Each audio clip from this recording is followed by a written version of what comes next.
Imagine you are running for your life from a fully mobilized national army, and the very people you just risked your life to save are, well, they're about to lock the gates and hand you over to the executioner. Right. May God completely bless your day today, and may you find extraordinary wisdom, peace, and clarity for your entire upcoming week as we dive into, basically, a masterclass on navigating that exact kind of extreme pressure. It really is. Yeah. Today in this deep dive, we are analyzing the historical and theological notes from the Holman and NAA study Bibles, specifically covering 1 Samuel chapter 23. We are looking at a fugitive named David, a deeply paranoid king named Saul, and the brutal mechanics of survival, betrayal, and decision-making when the odds are just absurdly stacked against you. And to really understand the gravity of the decisions being made here, we have to recognize the psychological state of the primary figure. I mean, David is essentially operating as an enemy of the state. Yeah, a wanted man. Exactly. He has this militia of about 600 men, and they are hiding in the rugged, unforgiving, mountainous region of Judah. So every single day is an exercise in sheer survival. Constant stress. Total stress. Meanwhile, King Saul has the full machinery of a national military at his disposal, and his paranoia regarding David has reached this, this fever pitch. David's men are acutely aware that one wrong move means death. And that ambient anxiety, it makes the opening event of this chapter so counterintuitive. Because David gets intelligence that a Philistine raiding party is actively attacking a nearby Israelite town called Keilah. Yes. And the timing of this attack is what makes it so devastating. Based on the study notes, the Philistines didn't attack during the planting season. No, they waited. Right. They waited until the citizens of Keilah had done all the grueling, backbreaking work of harvesting their grain and hauling it to the threshing floors. They strike right at the finish line, basically stealing the community's entire food supply. It is calculated, economic, and, well, psychological warfare. In the ancient Near East, an agrarian community's entire survival hinged on that harvest. Obviously. Right? By attacking the threshing floors, the Philistines are taking the finalized usable product. If Keilah loses this grain, starvation is, it's a mathematical certainty for the coming year. It is a catastrophic local crisis. Which brings up a massive leadership dilemma for David. Because you have a fugitive commander whose 600 men are already terrified just hiding in the mountains. Oh, yeah. And exposing their position to launch a rescue mission for a town that, honestly, isn't their responsibility. Yeah. It seems like a reckless breach of basic security protocol. It really does. I mean, it reminds me of the safety briefing on a commercial flight, right? You have to secure your own oxygen mask before helping the person next to you. In a crisis, triage dictates that you stabilize your own team first. Yeah. So why would a fugitive expose his exact location for a town that isn't even his responsibility? Why risk an already panicked militia to fight a formal Philistine military unit? Well, it breaks every rule of self-preservation. But this dynamic highlights the distinction between, reactionary survival and principled leadership. David refuses to let fear dictate his boundaries. Right.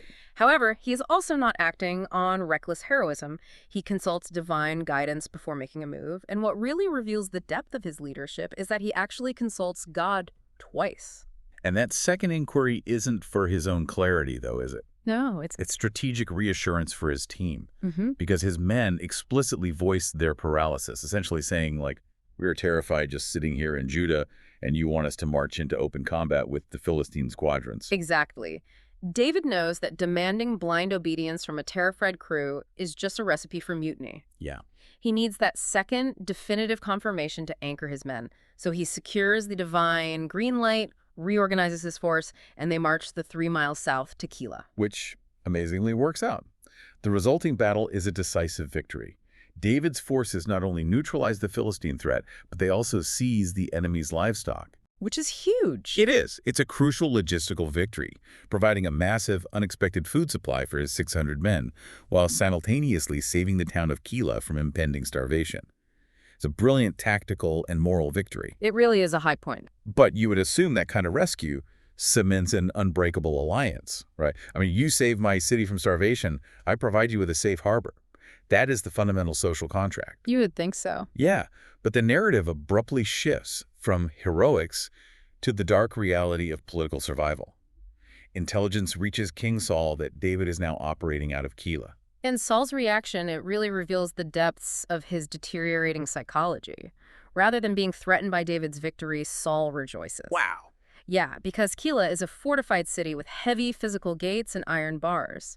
In ancient warfare, a walled city is a formidable defense, but once an opposing army surrounds it, It becomes a prison. exactly, it immediately becomes a prison.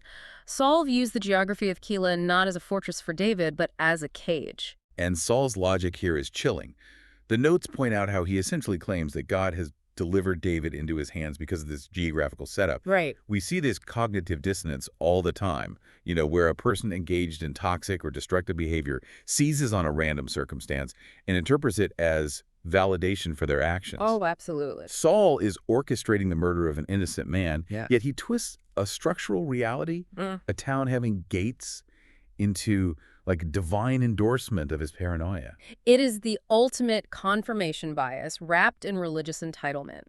Saul has lost all moral bearing, but he desperately craves the psychological comfort of believing he is righteous. So he mobilizes the national army to march down and lay siege to Keilah. And a siege is brutal. It's horrific. A siege in this era meant cutting off water, burning surrounding fields, and slowly starving the inhabitants into submission, or just slaughtering them when the walls finally breached. So David is suddenly staring down a catastrophic trap. The pressure is suffocating. He just saved this city, and now his presence is about to trigger its destruction. Yeah. He needs precise intelligence to navigate this. So he calls for Abiathar, the priest who had previously fled to join David's camp, because Abiathar has the priestly ephod. How exactly does that work? Unpack that for us. Well, the ephod is central to how ancient leaders navigated impossible decisions. For the modern mind, we need to understand the mechanics of this. The ephod was a specialized priestly garment, and associated with it were the Urim and Thummim. Okay. These were sacred objects, likely stones or lots, carried in a pouch on the priest's chest, and they were used specifically to draw a binary verdict from God, essentially a sacred casting of lots that would yield a yes, a no, or occasionally, no answer at all. And that mechanical limitation, it forces immense discipline on David. I mean, in a moment of sheer panic, it is human nature to ask sprawling, emotional questions. Right. Why is this happening? Or what should I do next? But you can't ask the Urim and Thummim an open-ended question. David has to distill his anxiety into two hyper-specific strategic yes or no questions. Yes, he does. First, will Saul actually march down here? And second, will the citizens of Keilah hand me over to him? And the answers he receives are just brutal. Yes, Saul is coming. And yes, the citizens of Keilah will surrender you. The betrayal has to sting so much. He just saved their harvest. He literally saved their families. The immediate reaction is to write the citizens of Keilah off as ungrateful traitors. It is, but viewing them simply as villains ignores the historical trauma hanging over the region. The study notes provide some really crucial context here. The citizens of Keilah were fully aware of a horrific atrocity Saul had just committed. Right in Nob. Exactly. A short time prior, Saul suspected the priests in the city of Nob of harboring David. In response, Saul didn't just arrest the priests, he ordered the annihilation of the entire city. He slaughtered men, women, children, and livestock for the mere suspicion of aiding a fugitive. Wow. That completely reframes the psychology of Keilah. The trauma of Nob is fresh. So their impending betrayal of David isn't born out of malice. It is born out of blinding existential terror. Because if Saul's army shows up at their gates, they know he is capable of wiping their entire community off the map without hesitation. Survival overrides gratitude when the threat is total annihilation. David's strategic genius here is his willingness to accept a brutal reality without letting ego or wishful thinking cloud his judgment. He doesn't linger in Keilah hoping his past good deeds will, purchase their loyalty.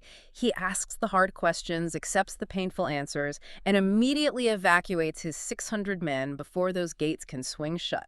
Which is a profound practical takeaway for you as you listen to this. When you are assessing a crisis, you have to be willing to look at the unvarnished truth of human motivation.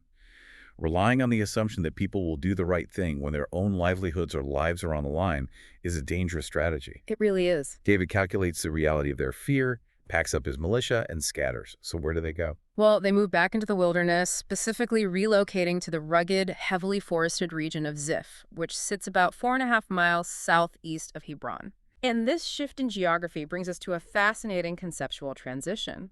Having just narrowly escaped the betrayal of strangers in Keilah, David is now thrust into an environment where we see two radically different models of loyalty play out side by side. Yeah, this part is amazing. We get an unexpected visit from Jonathan, King Saul's own son.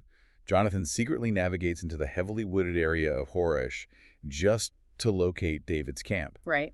And the purpose of this visit is singular, to encourage David to find strength in God. The political implications of this meeting are just staggering. Jonathan is the crown prince. By every metric of ancient dynastic politics, he should be leading the hunt against David to secure his own inheritance. I mean, the throne is his birthright. Exactly. Instead, Jonathan demonstrates this egoless abdication of power. He looks at David and affirms with complete humility that David is the one chosen to reign over Israel, and Jonathan is content to serve as his second in command. It is a profound display of character. You have the son of the man trying to murder you, risking his own life to sneak into a forest just to build you up when you are at your lowest point. Yeah. Though the notes point out the tragic reality here, as Jonathan will eventually fall in battle alongside his father, never getting to step into that secondary role. But in that moment, he provides the ultimate emotional anchor for David. He does. We see the pinnacle of principled loyalty in Jonathan. But almost immediately afterward, the narrative exposes the absolute nadir of human opportunism. The contrast is jarring. Because the Ziphites, the local inhabitants of this wilderness region, take a completely different path. Right. Jonathan, who stands to lose a kingdom, protects David. The Ziphites, who are actually people from David's own extended tribe of Judah, decide to voluntarily sell him out. Yeah, voluntarily. Saul hasn't even threatened them. They voluntarily travel to Saul's headquarters in Gibeah and offer to surrender David. They give Saul his exact coordinates, telling precisely which hills and woods David is utilizing. It is a calculated political maneuver. The Ziphites are reading the political tea leaves, right? They recognize that Saul is unstable but deeply powerful, and they decide to preemptively curry favor with the regime by betraying a hometown hero. Unbelievable. It's ambition disguised as civic duty, and Saul's reaction to their treachery is perhaps the most disturbing psychological portrait in the entire text. Yes, Saul blesses them. He literally invokes the divine, saying, "May the Lord bless you for having compassion on me." The narcissism required to utter that sentence is profound. It really is. Saul is the aggressor. He is a king commanding a massive army, hunting a man who has done nothing but serve the nation with distinction. Yet Saul has so thoroughly warped his own reality that he genuinely perceives himself as the wounded victim. Wow. He frames the Ziphites' betrayal of an innocent man as an act of holy compassion toward his own suffering. We see this tactic in modern corporate and political environments all the time, don't we? Leaders who are actively causing harm will adopt the vocabulary of faith, or the language of victimhood, to gaslight their followers and sanction their own cruelty. Oh, absolutely. It is a sobering reminder to look past the pious or empathetic vocabulary someone uses and strictly evaluate the mechanics of their actions, because actions reveal the truth. Exactly. And armed with this granular intelligence from David's own tribesmen, Saul's strategy shifts from a broad, sweeping manhunt to a highly targeted military operation. Right. David is forced to retreat even further south, moving out of the forests and into the desert region of Man, specifically an arid plain known as the Arabah. And the Arabah is a brutal environment. Yeah. It is sparsely vegetated, just flat and dry. You are trading the cover of the forest for a barren landscape where hiding 600 men is virtually impossible. The terrain offers a few limestone ridges and rocky outcroppings, enough to sustain, nomadic shepherds. But it leaves a massive militia highly vulnerable. And this vulnerability triggers the climax of the pursuit. Saul arrives with his heavily armed forces, and we get a literal mountain chase. The visual is intense. You have a massive rock formation. Saul and his specialized troops are sweeping rapidly along one side of the mountain ridge, while David and his exhausted men are scrambling desperately along the exact opposite side. Saul understands the terrain and executes a classic military pincer movement. Right. He divides his forces, sending columns to sweep around both the northern and southern flanks of the mountain. He is systematically cutting off every available escape route. The net is closing. David's men are no longer just fleeing, they are being physically encircled by a vastly superior, heavily armed force. Capture is imminent. There is no tactical genius left to employ, no hidden ravine to slip through. The mathematics of the encirclement are absolute. It's over. And then, at the very last possible second before the forces collide, a messenger comes sprinting up to Saul's command position.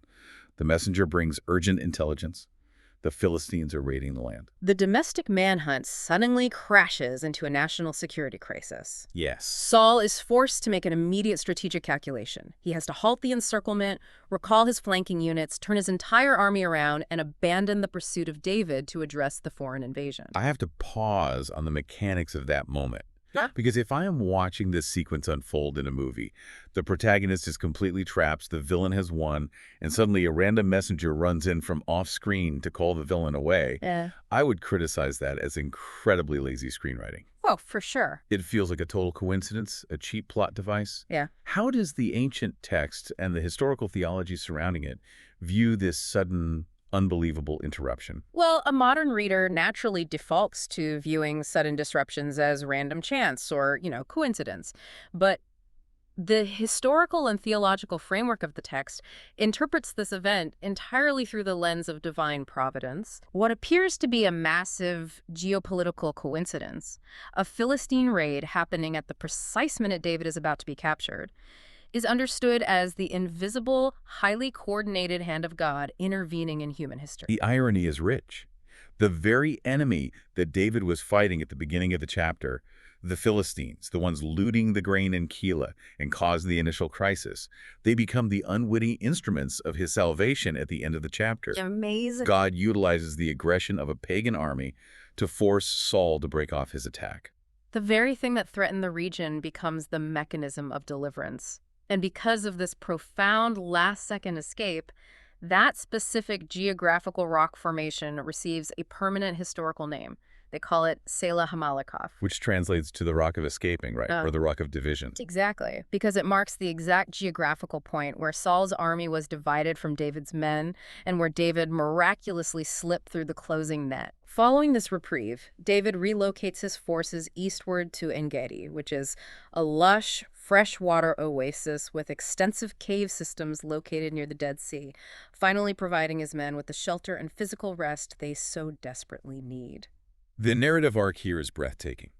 We transition from the economic anxiety of the threshing floors to the calculated betrayal of a saved city, through the twisted politics of the wilderness, and finally arrive at this impossible escape on a barren desert mountain. It's a lot for one chapter. It really is. And at every single juncture, the core challenge for David was maintaining his internal clarity. He had to refuse to let betrayal make him cynical, refuse to let fear make him impulsive, and remain reliant on a larger strategy when his immediate vision was blocked by the mountain in front of him. He had to trust the mechanics of his faith, even when the immediate data suggested he was utterly defeated. Exactly.